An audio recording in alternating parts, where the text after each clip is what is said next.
I am 96 years old. I've buried my older brother. I've buried my best friend. I've buried the man I used to be. And I've finally buried the need to impress anyone. When you get this close to the end, something strange happens. The noise stops. The pretending stops. The excuses stop. And all you're left with is the truth.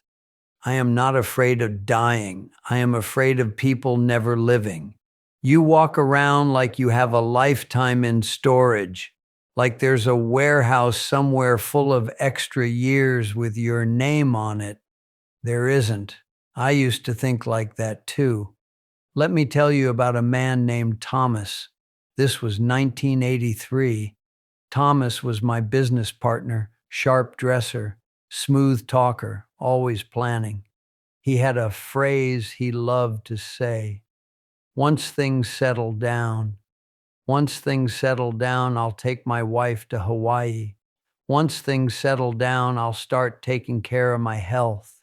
Once things settle down, I'll spend more time with my boys. Things never settled down. There was always another deal, another problem, another excuse. One morning he didn't show up to work. Stroke. He survived. But he never walked the same again, never spoke the same again, never finished a sentence the same again. He was 51. And you know what broke me? Not that he got sick, but that he kept whispering in the hospital, I thought I had more time. You all think you have more time. You are gambling with something you don't even own. Let me tell you something else. I used to chase status, corner office, bigger house, nicer watch. I remember buying a brand new car in 1975, cherry red, beautiful machine.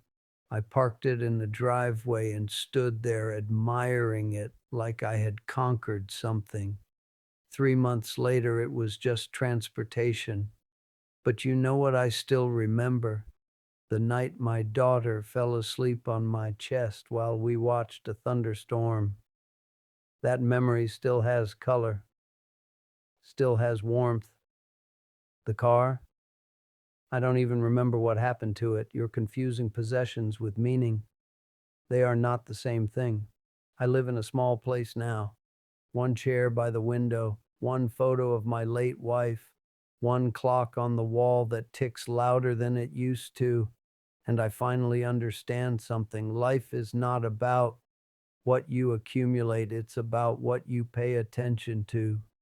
Here are 3 things I wish someone had told me when I was 30.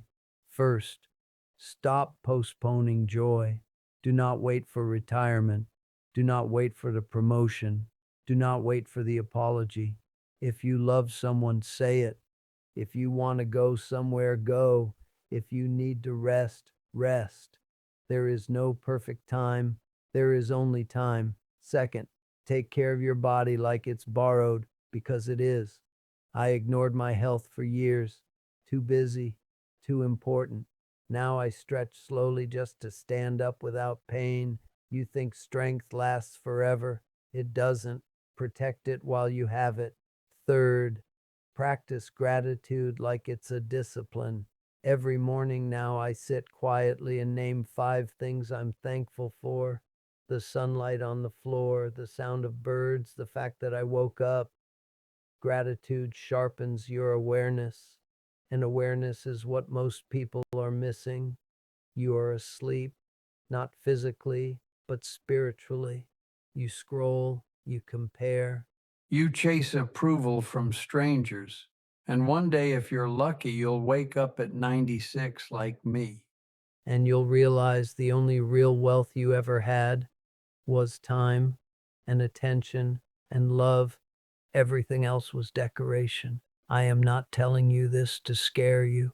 I am telling you because I can see the cliff from here, and I can hear the clock. You still have breath in your lungs. That means you still have a chance. Let me tell you another story. In 1994, I ran into an old friend at a grocery store. We hadn't spoken in years. We used to be close. A small argument ended it. Pride kept it alive. We stood there awkwardly between the canned soup and the bread aisle. He looked older. So did I. We talked for maybe 3 minutes, shook hands, said we should catch up sometime. 2 weeks later, he died in his sleep. That 3-minute conversation was the last one we would ever have, and I replayed it in my mind for years. All the things I could have said, all the apologies I could have made, all the years we wasted trying to win an argument that no longer mattered. Pride steals more life than death ever will. The world will tell you to compete, to compare, to climb higher, to move faster. But I am telling you, none of that will sit beside your bed when you are old.